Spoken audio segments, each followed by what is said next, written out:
all you cool cats and space cowboys. It's time for Cosmic Tea with your host, Avalon Starlight.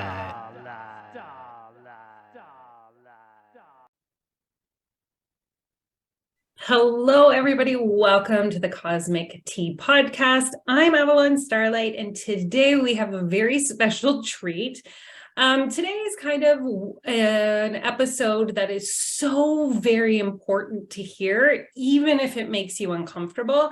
And there is no better human in the world to have this conversation with than someone who A, has experienced it, B, is one of the most powerful intuitive guides and psychic mediums that I've ever come in contact with, who is also in the spearhead of being someone who is being called forward to actually lead the revolution, really, of the new earth here that's being born through everything that we're going through. And so I'm just so blessed to have a dear friend and absolute expert in this, Sarah Jane Patton, on the Cosmic Tea Podcast today. Hello, Sarah Jane. Hello, well, Avalon, that was quite the introduction. I receive all of that. Thank you so much. Wow, let me just feel that for a moment. Thank you. Thank you. It means so much to be here, to talk to you, to share all these experiences, because it's been a wild ride, hasn't it? It really, really has, because when we met, you hadn't come out as a psychic medium yet. Right? Oh my gosh. It's so funny to think about that, right? I can't imagine that I hadn't owned it, right? Or really stepped into it. I think I was still experiencing all the things I needed to be able to fully embody this. And you know me, I move quickly. So it's oh, here I am. Let's go. It went from 0 to 100 really quickly, right? So that's story of my life. Yeah.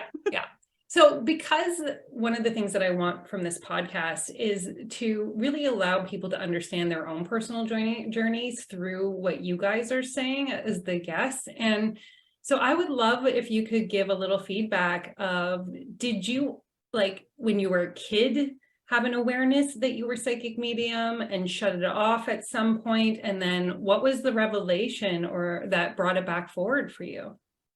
So this is such a great question, right? Because I think that a lot of times we do try to figure out where did this start, or when did this come about? Was it there all along? And so in retrospect, I can see how it was showing up my whole life. I just didn't know that's what it was. And it wasn't until actually working with you 2 years ago that I became open to understanding more of this work or what I was experiencing. I can see where my psychic abilities definitely have shown up throughout the years, and I had no idea that's what it was. I thought they were coincidences or just omens happening. But now that I am clear about what all of it is, I can really see how this has really been here my entire life.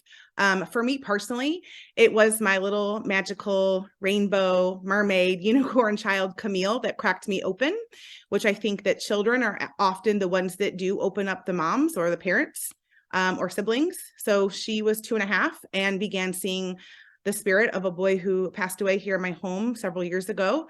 And it caused me to start looking, and then poof, there it all was. So it came quickly for me once I realized what was going on.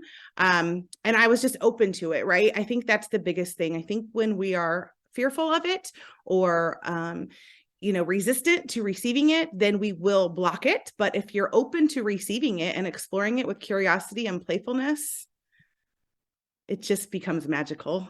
Two of my favorite words, curiosity and playfulness. So because I think that for a lot of people, right, the idea of being able to see or hear people who have potentially passed or are just your higher self or an entity or being that wants to communicate through you, I would love to hear, because I personally am fascinated by this one myself, everybody, how the actual messages come through for you. Is it something that you hear in your head? Is it something that you visually see? What is the way that your gift works for you? So that's a great question, because what I have come to understand, especially now that I teach this work to other people and, allow them the opportunity to explore their gifts as well, how it shows up is different for each person. And quite frankly, if it was the same for everyone, that would be boring, Totally. wouldn't it? Oh, totally. Yeah. So for me personally, it starts with the claircognizance, right? It's my innate knowing. I just have a knowing. I can't tell you why I know what I know. It's just there. It is my divine connection to source. And it takes radical trust to feel into that and believe what you just know to be true. So once I stepped into that radical trust of just my innate knowing, then the other clairs began to open, right? So I'm clairaudient, I'm clairsentient. So they all show up, and I can just use my discernment to know what's what. And like I said, at the end of the day, it comes down to having radical trust. And we all have the ability, but again, it goes back to being open to it. Because if you're closed or don't believe, it won't work. Agreed. And so I'm actually going to steer us, like, why wouldn't we just go right into it? Because one of the things that you and I had decided to talk about before committing to this episode was something that's so important for those of you listening who are just opening up into the world of allowing energy into your being, into your body, that not all energies are of the highest good and have our highest intentions in their hearts, minds, bodies, and souls. So I'm going to tell a little story about because when I first went through my spiritual awakening, which was in 2016, I was like, blew myself wide open. And I was like, everything is so beautiful. And I just love everything so much. And I just want to, like, the leaves are so clear and this is happening and that is happening. And it was like, I became just like this light that went into the universe, not understanding that some entities, even if they're unaware of what they're doing, will only see the light and be drawn to it. And at the time, I actually went into a spiritual store, and I could feel when I went into the store that it had a bit of heaviness to it. Like I didn't like being in there. And so I didn't do anything, I didn't buy anything, but I left. And when I left that store, I actually brought an entity home with me that then charged one of my kids while they were sleeping and created like a sense of dread in one of my children, because I was unaware at that point. And this is why I want to have this conversation, that even if you're at the beginning, at the middle, or at the end of your journey of opening up to your psychic gifts or opening up to your empath gifts, however you decide to name that there is a level of protection that's required to make sure that you're not calling in anything that is not going to put you in the best situation. So I, again, have had psychic attacks and things like that, but I love the way that you were describing it for me and to me when we were talking. So I would love to hear your experience and your take on what all this is about. So this is a great topic for discussion, because this is one of those topics I feel like in the spiritual realms that people don't actually like to talk about, right? It's kind of a little taboo. And there are people that will just tell you that it's all love and light. Mm-hmm. While I would love for it to be that way, the fact is that there are negative entities, negative energies that do come through or can come through. So for me, what I've come to know, and my experience has been wildly trippy and super fast, but I've always had this ability to learn very quickly and then go teach others, right? It's one of my gifts. So for me, I had a mentor that was just amazing. She had explained to me psychic attacks, her experiences in it, and I couldn't relate. None of it made sense to me. I was like, I don't know what this is. And this went on for like 2 years, almost 2 years of having it explained to me and not fully understanding it. And then one day I had the experience, right? And so I was randomly having a conversation, and all of a sudden I felt my heart rate go up. I knew that it wasn't my heartbeat. It felt like a heart on top of my own, and I could feel it. And it was the wildest feeling and experience. I knew something was going on. I immediately went and got my Apple Watch, which I actually don't wear unless I'm in the pool. And I put it on because I wanted to measure my heart rate. My resting rate was 212. It stayed that way for 2 hours. The other thing that happened is I felt hands around my neck like I was being choked.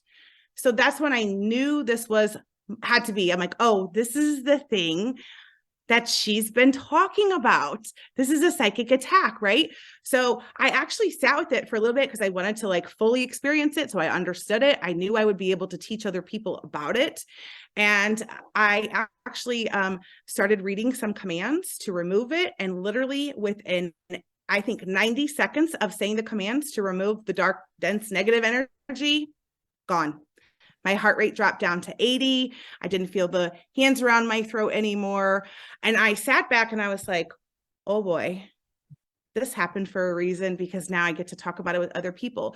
But what else happened, Avalon, through this is I began to explore more, looking into, okay, is there different levels of psychic attacks? Because this was pretty extreme, right? And what I've discovered is the more open you are. So if you're an open channel for information, the more of a target you're going to be, right? Because if I'm open, then it's just fluid. It's flowing through me. It's coming to me. The energy is moving, right? So if I am not practicing spiritual hygiene to protect myself and to protect my energy, then I'm going to be susceptible to this happening over and over again.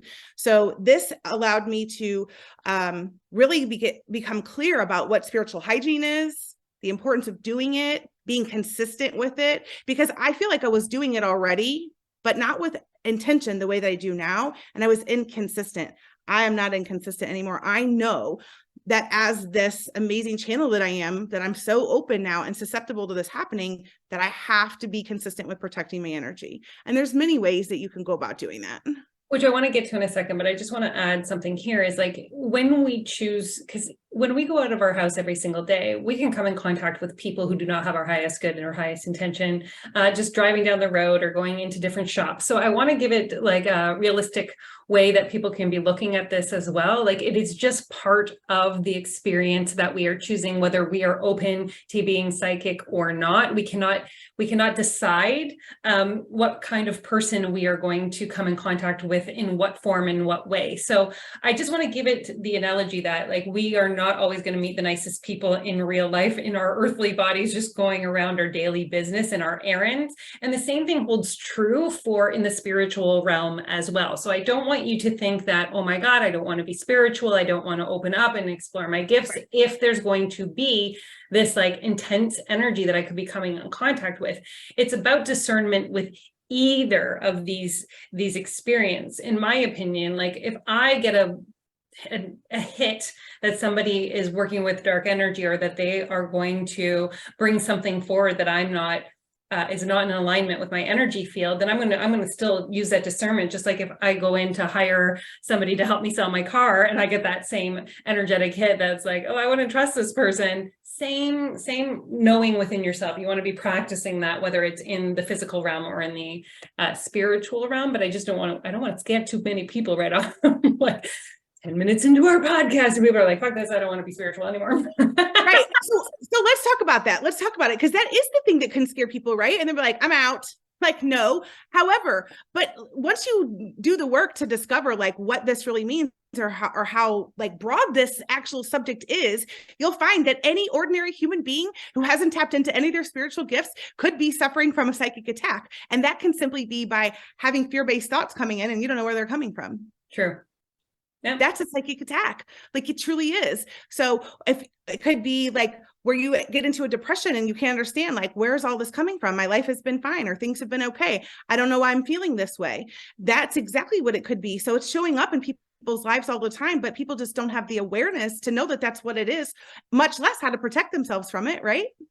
True. And I'm going to give another example of this. Sometimes if you have hurt somebody in some way or some form, they unconsciously can be psychically attacking you, even without the awareness that they're doing it as well, which is important to know, because like, again, even if you and I could be psychically attacking somebody and not always be conscious that we are doing it as well, if we're holding an ill intent or ill intention towards somebody in some form or some way. So I just want to give it the breath. So we are looking at it from like every angle possible.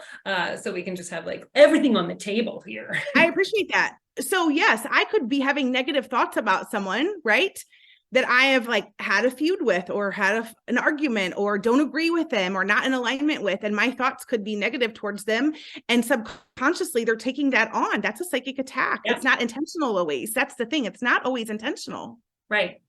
Right. So let's begin at the smallest level, which is what we're talking about, right? So we have somebody who we just know, like we have all somebody in our past that we know do not like us. They are like, they're just like, we can feel it. Like you don't have to be, attuned to anything to be like, oh, that person hates me or that person does not like me. What would you say would be the fastest or easiest way to be aware of if they are unconsciously sending an attack towards you? I would say if you're consistently having fear-based thoughts or go into like a slump or a depression that doesn't have this typical onset symptoms, right? Like if depression is something that you are consistently experiencing because you know that you've had some issue and then this is showing up in a different way, it's going to feel a little bit different, right? It's going to come out of nowhere. I would say that's the biggest indicator is it's sudden, like everything was fine and then all of a sudden it's just there. Got you. And if that were to happen, because those who are listening might be like, oh, that feels really true for me. What would you say would be the fastest way for them to clear that energy from themselves? I always recommend sage, salt bath, commanding the removal of the dark, dense, negative energy. And honestly, it doesn't matter what level you're at with it. They're always the same responses to remove it. And so like, I love this because I think I always say everything is simple and humans make it hard. Because when you say just smudge, have a salt bath and command it out, I believe that we can create that command ourselves. It doesn't have to follow a particular, like the reason we got into this conversation was because I was telling you that I know that there's people who just have it out for me. And when I'm brushing my teeth at night, I sometimes just go like, oh, I just simply commanded that way. Like I asked to remove any and all dark energies that are, affecting me in any way or any form on any planes, that they be removed and sent back to the owner at this moment. And like, you just brushing my teeth. Like that's how it doesn't have to be like a big process or anything. No, it's that simple. It's that simple. And I would say that for women, especially, the biggest way that you may experience a psychic attack is through jealousy. Tell me more about that. Well, what happens when we're jealous of someone? Oh, I see. What thoughts are we having towards them? Envy and jealousy, and their low vibrational thoughts and feelings, right? So the lower the vibration that we are projecting onto someone else or that we are receiving from someone else, the more susceptible we are. So in a conversation we had, you called it transference. Can you like, I was like, I've never heard it called transference. I want to know more. Yeah. So that's the transference of energy. When I'm having these thoughts about someone, right, then I'm projecting that onto you and it's a transference of energy and now you're taking it on. Perfect. So then that's like if we were to use a scale of like, okay, this is like the simplest form of energy that we could be taking in or taking on, just with people in our life, in our family, in our exes, in our like jobs, the jealousy, the envy, the lower vibrational, we become that. We can just send it away, just clear ourselves. That's perfect. Now, what happens when we begin to open up our gifts and now we're tuning into different dimensions or are speaking to different beings and different entities? How would you say that shows up? Because when that happened to you, it was quite physical. Like you had a physical response to that. Do you know where it came from? Do you know how, like where and who really is the question that I want to say. I have an idea of where it came from based on the conversation and the experience that I was having with an individual leading up to the actual event of the experience. So I do believe like we can, when it's that drastic or that big, we can usually see kind of where it came from. Like, hey, what was I doing leading up to this? Like the last 7 going back 72 hours, like what have I done in that time frame, or who have I been around, or what have I taken in that could have caused this? So for me personally, I was very clear and very aware where it was coming from, right? I think that when we are open, like we're taking it to another level, right, to the other beings, whatnot, we know that there's malevolent beings, right? And when the channel is open, the energy is there for it to come through if we're not protecting ourselves. But like we talked about just a few moments ago, the protection is very simple. It's just being consistent with it, right? And so I just love this because I think that what I want to bring forth is like when we choose to step forward with our our gifts and our magic, as I like to say, right? You are becoming a light worker. You are here to actually shine light into the shadows, into the darkness, which signifies that there is darkness. That's what being a light worker means, is that we came into this body knowing fully well that, yeah, there's going to be some things that we have to experience or go through that might not be standard for everybody else, but that's the role or the decision that we made before we incarnated. And that's why, like, I just think it's so symbolic in the name itself, light worker. And the only way that we can tell that there is light is if there is dark. So again, I just want to bring it forward that everything exists, everything is in polarity. And so we have to have light and dark. So it might seem scary when we're talking about it, but at the same time, it's necessary. We have to have balance in the world. And so when you're thinking about, what did you say? Maleficent? No, malevolent. Malevolent. Yeah, that's it. I was like, oh, that's a good word, but I'm not going to be able to repeat it. That It's just the opposite of benevolent, right? True. That makes it easier. That is the polarity. Benevolent, malevolent. Exactly, right? So understanding that it doesn't necessarily, it's not as scary as it may seem. It can be scary if you do not have the awareness that these things or these experiences exist. And I think that that's the place where people can kind of get lost. Because when I had an entity charge my son and he came up freaking out, at the time, I didn't even know where to go. I didn't even know where to have that conversation. Who can you actually say, to somebody like, hey, so this dark energy entity charged my son last night. What do I do? Luckily, I was part of a community that it was an open forum that I could have. And I would love for any of you who are listening today to reach out to Sarah Jane or to reach out to me if you're experiencing anything so that we can support you or guide you towards any kind of practices or tools or communities that will be able to support you in whatever you're going through. But like, it was a really simple practice. When I went to this community, they're like, take some. So I called her Mama Maple in my old house, and I went and got one of her branches and I ran around my house and I just told the entity to leave, and I opened up my front door and that was it. It was out. Like, that was the extent of me clearing the entity, and it never bothered a single one of us again, because sometimes these entities don't even know where they've landed or why they're there. They're not choosing you for any particular reason. They're not like, I have it out for this person. They just see the light and they get attracted to us. So I would love to know some practices that you use in these types of situations that we can give people, like, just some ideas on ways to support themselves in this. So can I just say for a moment, I love all of this. I'm so grateful for this conversation because I feel like a lot of people are not talking about it. So there's so much I have to say. You get to say it all. That's why you're on the podcast. Yes. Okay. So first of all, just grateful for the conversation. And I think that there are more people. Listen, if there's one thing that I can tell you is happening right now is the consciousness of the collective is elevating faster in humanity than it ever has before. So there's a million of me right now that are cracking open, and they're happening very fast. This is like rapid fire fast. Mm-hmm. And so I think that these conversations are super important right now because we do have to have the spiritual hygiene. And if we can let people know what to expect, then the fear won't be as great, right? Or they will feel supported. Because I think if we go back, Avalon, let's go back to like our mothers, right? Or even our grandmothers, right? Many of them had these gifts or these abilities and they were scared of it, right? Oh, totally. And it's likely because these conversations weren't happening, where the awareness about that negative energy that could be coming in. And you said it just a moment ago, sometimes it's just attached to your aura, like it just finds its way to you. It's going to find you the more that you shine your light. The brighter that light is, the dark is going to travel towards you, right?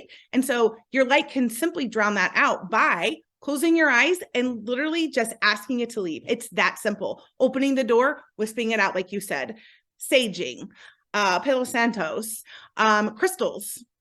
I'm always a crystal girl because that's always one way that I can protect myself, right? Selenite, take a selenite stick, literally wand it over your body, right? Mm-hmm. There's also practices you can do where you just like physically take your hands across your arms and swoosh that energy away. Then take the selenite stick, go over it, right? And command it to leave. It doesn't have to be some ritual or ceremony or complicated at all. It's very simple, regardless of the level of attack that it is. Simply from your fear-based thoughts that are coming in that you feel like are not yours, to the heart rate thing that I had, or the hands around my throat. And I will say this too. I can't say that I was scared during the experience. I was uncomfortable, right?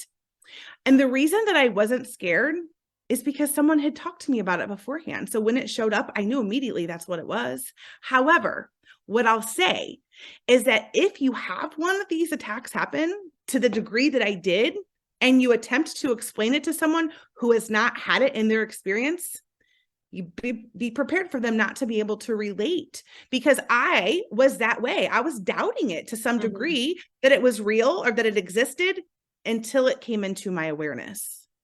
I think that's so true, but I also believe it's because we don't want to believe that these things actually happen, right? Because it just it does feel like love and light when we open up to our spiritual gifts. It feels like we're here to change the world. It feels like there's like this like powerful light that just beams out of our being, and we are just it's just all positive. And it can't be all positive. Nothing in life is all positive. Like you were talking about, for me, I think about the more you shine your light, you're like, the more you're going to attract. But that's also true in the physical realm, right? The more you step into being a healer, being a light worker, the more even the physical people around you are going to be like, oh, I see, you're doing this, you're doing that. So it's not just spiritual that we can be attacked. It is in the third dimensional earthbound, like 1,000,000% as well. Yeah, like, let's go back to when we worked together a couple of years ago, right? What was my greatest fear? Stepping into the spotlight? Was it not? We're going to be called crazy. Wasn't that it? Well, there was many things, right? Like I had a belief that it wasn't safe for me to be in the light, right? Yeah. Because based on my programs and my childhood experiences and all the things I'd had, like, oh gosh, Sarah Jane, don't go shine your light, right? And so I think that when we step into that, we become a target for other people through the envy or the jealousy, right? Because at the end of the day, all they're wishing for is to be able to do the same, to have the courage and the confidence to shine their light too. And so I think a lot of times it's just a subconscious play. They don't even sometimes know they're projecting onto somebody else through their emotions or their feelings. They're triggered by our light. Other people in that 3D realm and the third dimension of humans become triggered by other people's light. I love this because now I want to talk about how that's important that we do that. It is absolutely important that we trigger people by our light. So when we rise to a certain frequency, it's actually an invitation to others, right? Because it will stimulate resistance, it will stimulate discomfort, and it creates a tension or a conflict within themselves. And if they are ready to rise, if they're ready to turn on, if they're ready to step up and forward, they will. It is not our job when we are, turning to the light and expanding into these versions of ourselves to dim back down to make them feel comfortable and worry about them, which is a very uncomfortable place if you're at the very beginning of your spiritual awakening, because you will feel like you may be leaving people behind, or you may feel like you are expanding, and that's normal. Like that's part of the process. But the thing is if when and if they are meant to rise, they will. And it's not yours to make them rise, and it's not yours to tell them to rise or to be like, oh, it's really, really wonderful up here, you should join me up here. It has to be that tension is their choice. That conflict within themselves is spirit saying, what are you going to do right now? Are you going to join where they are, or are you going to stay where you are? So it's not yours to fix or to go back and solve somebody else's decision of staying in a darker place or coming up with you. So I always say two things. I always say, one, I'm not for everyone. Not everyone is going to like me. There is a Sarah Jane Haters Club, I'm sure, and that's okay. It is what it is. And the other thing is, as I raise my vibrational frequency, everybody can't go with me. Because if I'm raising to here and they're still here, right? I have to come back down to meet them. Mm-hmm. And I'm not willing to do that. And I used to. I did it for years. Yeah, me too. I would lower myself, come back down. But that stops me from being fully who I am, to embody the light worker or the light person that I am here to impact the world, right? So SJ doesn't do that anymore. She doesn't come back down with you. She sees you, that you're here, and she loves you and she accepts you right where she is, but she's going onward and upward.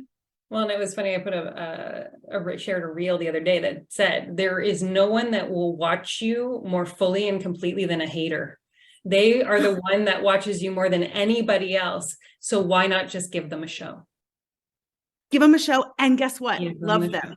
Of course, love them. Like, love them and express the gratitude for what they show you. Do they not? Are they not some of our greatest teachers? My haters are some of my greatest teachers. Agreed. And not in the beginning, you guys. Like when I was first going through, because sometimes the people that can't grow with us are our family of origin, which is devastating. And so there's an understanding that there is like untangling and an unraveling of stories and beliefs and patterns and ways in which we're raised that says you have to, or it's only. So I'm glad we're actually having this conversation, that the more you turn to the light, the more that you will come up against resistance and conflict from all different areas of the world, whether it's in the third dimensional, fourth, fifth, sixth, seventh, eighth, ninth, or 10th. Well, and what the greatest gift in that, honestly, as those people that are no longer a vibrational match begin to fall away and you release them, you create space to welcome in those that are at your same vibrational match, right? I cannot tell you how transformative this piece has been for me, because there have been people that I have released from my life. I'm talking like long-term friendships, 26 years, 14 years, people that I was loyal to, that I had as friends, that I had to let go of. And that was hard, right? It was really hard. However, yeah, it is grief. Yes, exactly. And I did grieve though the loss of those friendships and relationships. I'm grateful for the experience and all that they taught me and they brought me. But the moment that I let go of them, bam, new people showed up, supporting what I do, matching me at my vibrational level, my frequency, understanding where I'm coming from. I've never felt more held or supported or loved by the people coming into my life than I do right now. And those that weren't able to meet me, I still love them. I still send them love. Oh yeah, me too. I do, but I just had to create the boundaries to no longer maintain that friendship or relationship. Yeah. I also sometimes it's family. It is. Yep. Sometimes it is family, which again, I'm pretty sure that I have family members that think that I'm off my rocker, and that is okay. Totally.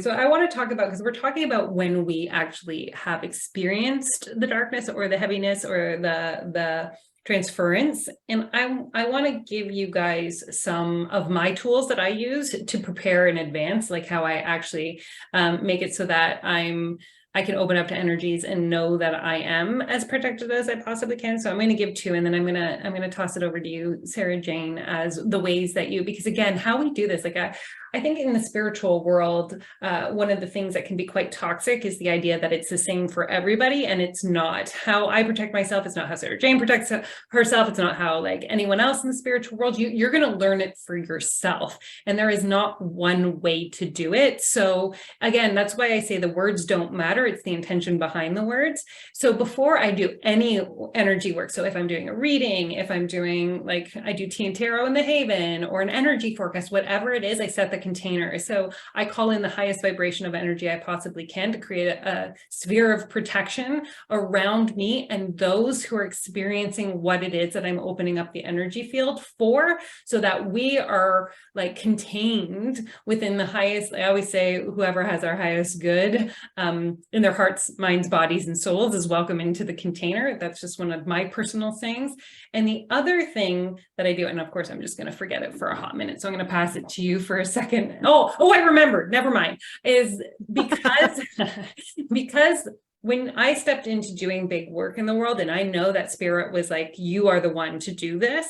And you will remember this from being in chakra mastery, is I put a bouncer on my crown chakra, right? Like I actually, and lately it's been Archangel Michael. And I say, okay, Archangel Michael, like I want you standing here at the top of my crown chakra, and anything that is not of my highest good, I need you to use your sword of light and just cut it from coming in, so that I know that I can open up fully every single day. I just say a quick prayer, quick Michael, I call to you to stand at my crown and ensure that, you know, the highest energies are coming forward for me today, so that I can be fully open to do the work that Spirit is asking me to do today.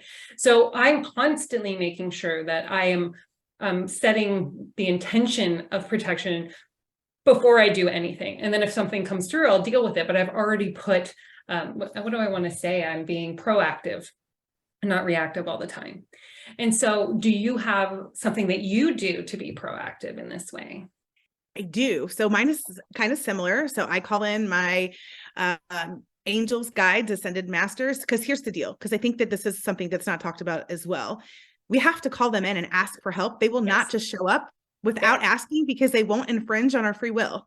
Yeah, totally. Yeah. I love that. I love that you're bringing up free will right now. I think that's such a significant thing. They're here to help us, but we have to ask for it. It doesn't just like, they're not just, I'm here. No, I have to ask them to come in and help. So I welcome them in. I have a few guides that are always with me. I always ask them to step forward and put a protection of bubble and light, and this be in my little sphere, my bubble as well.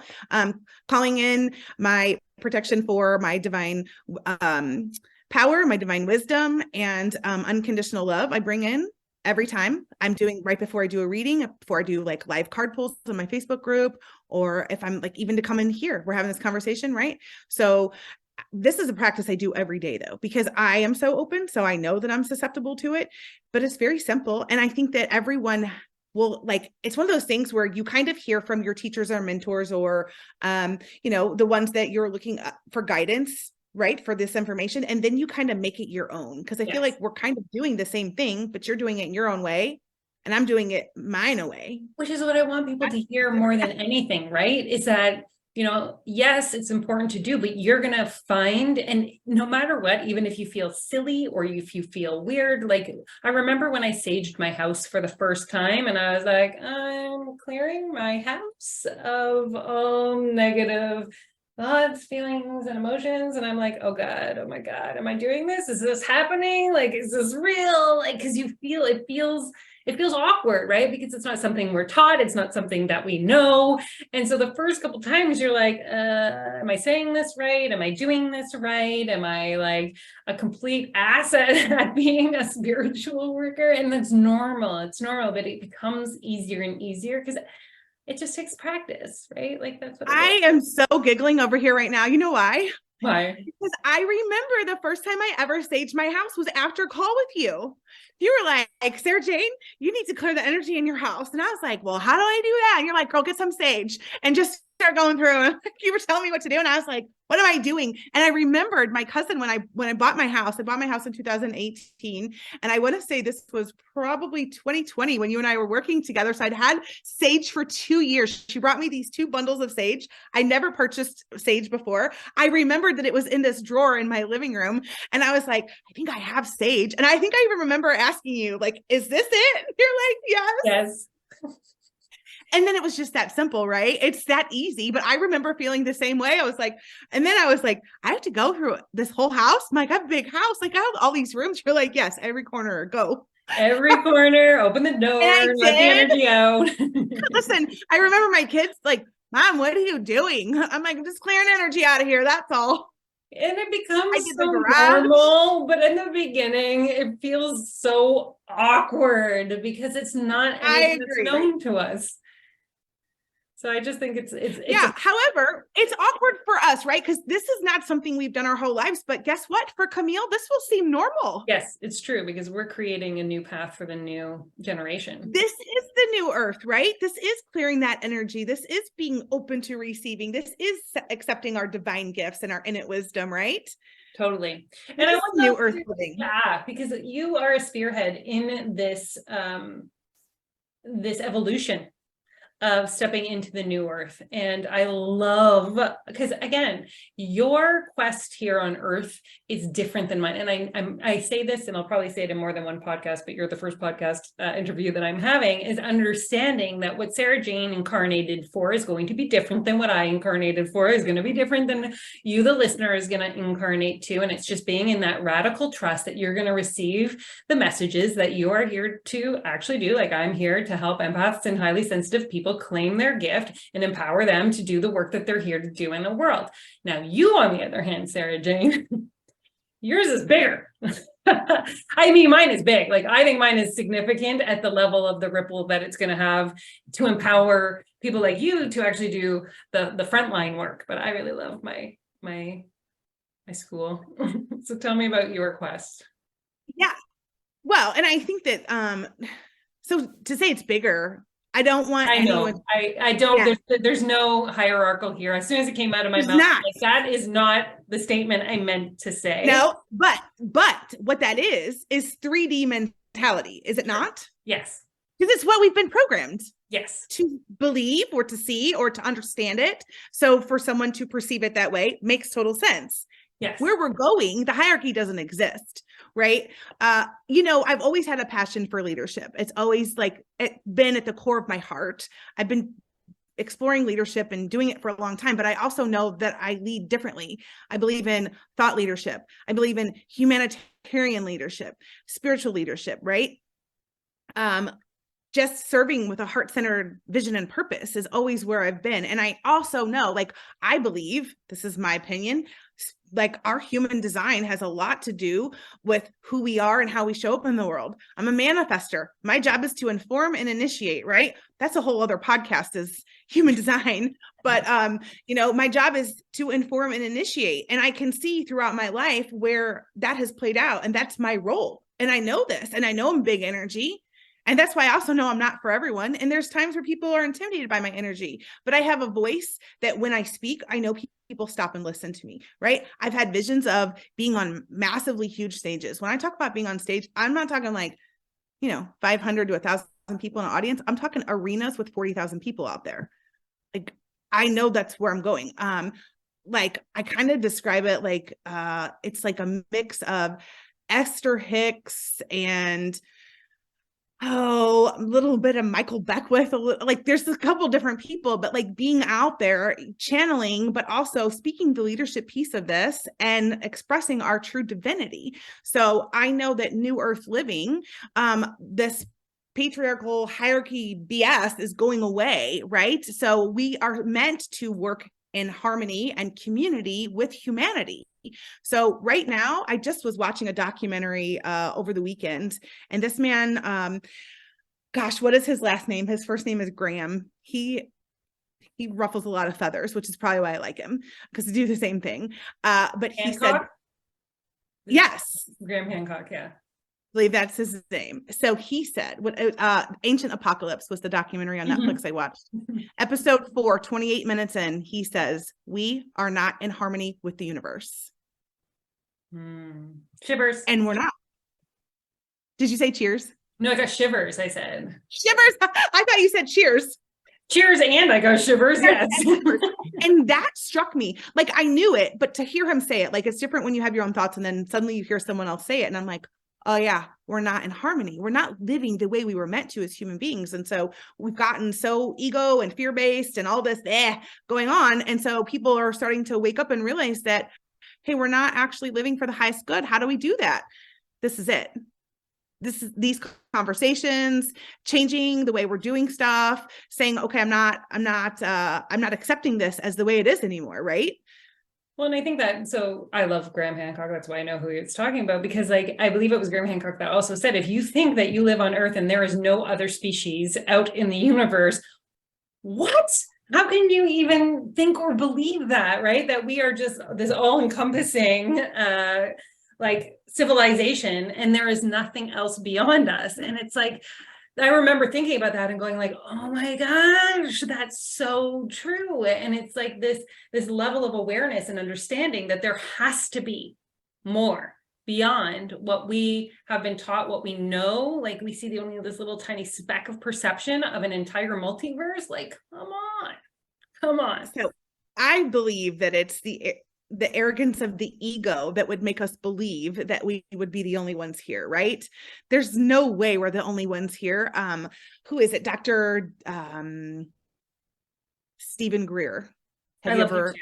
Yeah. I do too. So he did a documentary called Close Encounters of the Fifth Kind. That one. 4 minutes and 37 seconds into that documentary, and I'm like, oh, that's what I saw in my backyard last December. Oh, that's what I saw again in March. I have seen it several times. And I'm like, I know we're not here by ourselves. Well, and it's funny because, and my husband is actually the one who clears my podcast, so he's going to hear me say this. He started to do drawings lately, and he's drawing and he's drawing and he's drawing, and he starts to draw everything that he's drawing. It doesn't look human, and it's blue. And you know, in Close Encounters, they talk about these blue beings, and he had said at some point from his childhood he remembers seeing these blue beings, and I'm like, hey honey, do you think maybe it's from these blue beings that you know remember seeing when you were a kid? And he's like, damn. Right? Like, damn. Wait until I tell you what Camille just told me last week. What? So those of you that have children that are 8 or younger, pay attention to what they're telling you and the stories that they tell you. So Camille is notorious for sharing her past lives with me, and many of them that we've had together, and she talks about them frequently. And so last week, my oldest daughter was here, Allie, and we're standing here talking to Camille, and she looks at both of us and she goes, oh, did you know that we used to be blue? She said, I had a different mom and dad. They weren't you and my dad, Joe. And she says, but they were my parents, and they were blue, and I was blue, and you were there too. And you were there too, Allie, and we were all blue. Oh my goodness. I mean, I get shivers again, because again, none of this is scripted when we get on these interviews, and yet it all ties together. It all comes together in these beautiful, powerful ways where, you know, if you're listening and you're like, shit, this is true. I remember this too. Go ahead. The other thing she said, I think it's really important to share this as well, because, and I think I shared this with you already, but just so the viewers can hear this, like Camille will often, this is how many of her, channelings is what I call them, come through, is, Mommy, can I tell you a story? And she says to me, just a few weeks ago, she talks about there's a good angel and it's doing math. There's a bad angel and it's burning the toys, right? This is her perspective, how she's feeling it. To me, the math is the grid work that's going on behind the scenes. And that's a whole other podcast, right? There's some Arcturian energy coming in there. Yeah, right. Okay. So she says that the good angels have white hair and rainbow hair, that the bad angels have dark black hair and red hair. And then she says, and this is just the conversation we had a few moments ago, that, what did she say? The dark angels, they don't like the light. And it's going to get dark for a little bit, but it's okay, because the good angels will bring the light back. And it's like, this child, you know, you can't make that up. But no. What I get from that, what she's saying, she's actually expressing the dark and the light, that it does exist, right? The polarity of it. And that the dark will attempt to come through, but we just shine the light right back on it, and it will drown out the dark. Well, and I think that we're in a place right now, because you talked about it, touched on it a little bit, where we're in a place where the systems from the last previous age, and I'm like, oh God, what was it? I can't remember. Now we're in the age of Aquarius, but it was the age of, I'm trying to remember my zodiac. But the last 3,000 years was systems and patriarchy and all of this rigidity and conformity. And that structure is being dismantled more and more every day, so that we have the freedom of community, the freedom of, you know, choice, the freedom of our free will brought forward and brought back. But I feel like that even could be another podcast episode as well, because like, we got your whole season mapped out already. I know, right? But here we are right now. And I think that the important thing to understand is that it is absolutely imperative more than ever that if you even remotely feel any sort of inkling to step into the spiritual world, to be curious. You said curious and playful. And I said, I love those words because that is what spirituality embodiment is. It is not control. It is not conformity. It's not like this rigidity. It is literally unleashing this playfulness within yourself. And nobody's going to say like, oh, playfulness is the opposite of conformity and rigidity and patriotism. Yes. Yes. Yes. Hell yes. Right? Because the system that we're running in and been indoctrinated in, it takes all of that away from us because we have to be adults. And I had another reel and I can't remember who it was from. He said, we don't stop playing because we become an adult. We become an adult because we stop playing. And Truth. right. And it's like, but who, where, what, who defined that? At what level of the spectrum did we just all of a sudden go, oh, I'm an adult now, and forget about the joy and the bliss and the playfulness and the lightheartedness, right? But somewhere along the way, we were like, oh, well, that's gone. Now I'm done high school, so I got to be serious now. What? Oh gosh, the inner child, let her out. Let them out.